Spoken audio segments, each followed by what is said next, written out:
गठबंधन में ही अगला बिहार में विधानसभा का चुनाव और लोकसभा का चुनाव लड़ा जाएगा। बड़ी बात है हमारे देश के लिए। अगर इतना ही सहज होता कि समाज के किसी अनुसूचित जाति जनजाति समाज से आने वाले लोग के लिए सर्वोच्च पद पर पहुंच जाना, तो क्यों नहीं अभी तक कोई आदिवासी वर्ग से कोई देश का महामहिम बना। देखिए, एनडीए की बैठक जरूर थी और हम लोगों ने, लोक जनशक्ति पार्टी रामविलास ने भी, जो एनडीए की प्रत्याशी हैं आदरणीय द्रौपदी मुर्मू जी, उनका हम लोगों ने समर्थन किया है। बहरहाल मैंने हमेशा इस बात को कहा है कि मेरे एक वोट से कोई फर्क नहीं पड़ता, बट लोक जनशक्ति पार्टी रामविलास ने हमेशा से समाज के गरीब, वंचित, शोषित, दलित, अनुसूचित जाति जनजाति समुदाय से आने वाले लोगों को मुख्य धारा के साथ जोड़ने का प्रयास किया। मेरे नेता आदरणीय रामविलास पासवान जी ने हमेशा प्रयासरत रहे कि कैसे इस समाज से आने वाले लोगों को मुख्य धारा के साथ जोड़ा जाए। और आज जब समाज के सबसे वंचित वर्ग से आने वाली एक महिला देश की सर्वोच्च कुर्सी की दावेदार हैं और कल उसके लिए मतदान होगा, तो ऐसे में लोक जनशक्ति पार्टी रामविलास में मेरा भी मत उनके पक्ष में ही गया है। और उसी को लेकर आज ये बैठक रखी गई थी, जिसमें किस तरीके से चुनाव होगा, क्या क्या उसकी प्रोसेस होगा, उसकी जानकारी साझा की गई।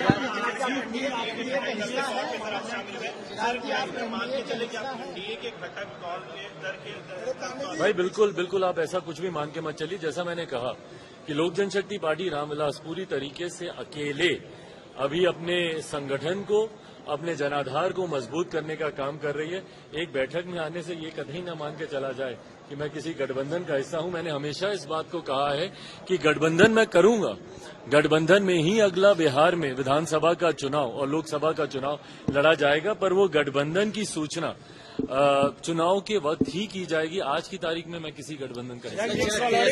वाइस प्रेसिडेंट का जो कैंडिडेट एनडीए के, क्या उनको भी आप समर्थन देंगे? जी बिल्कुल, उनको भी हम लोग का समर्थन देंगे। तेजस्वी यादव ने जिस तरह से बयान दिया है द्रौपदी मुर्मू को लेकर के, उनका यह कहना है कि उन्होंने कभी प्रेस कॉन्फ्रेंस नहीं की, राष्ट्रपति भवन में कोई स्टैचू नहीं रहना चाहिए, स्टैचू नहीं होना चाहिए। कैसे देखते हैं इस बयान? देखिए, मैं शब्दावली पे कोई टिप्पणी नहीं करूंगा, पर मुझे लगता है कि महामहिम के पद की दावेदारी भी अपने आप में एक बहुत बड़ा गरिमा पे कार्य होता है। ऐसे में व्यक्ति विशेष पर इस तरीके की टिप्पणी करना भाई बहुत बड़ी बात है हमारे देश के लिए।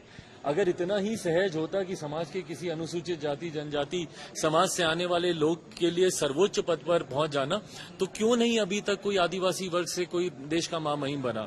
तो ये अपने में एक बहुत बड़ी बात है। और ऐसे में इस तरीके की टिप्पणी, मैं खैर उसका पक्षधर नहीं हूं, पर हाँ, मेरा विश्वास जरूर है कि द्रौपदी मुर्मू जी चुनाव परिणामों के बाद महामहिम बनेंगे। आप गठबंधन करने की बात मैं कर रहे हैं, क्या मान एनडीए के साथ ही गठबंधन करेंगे? भाई ये जानकारी उसी वक्त साझा की जाएगी। आज की तारीख में ना मैं एनडीए के साथ हूं, ना महागठबंधन के साथ हूं, ना यूपीए के साथ हूं। ये जानकारी कि मैं किस गठबंधन में रहूंगा, ये चुनाव के वक्त ही साझा की जाएगी।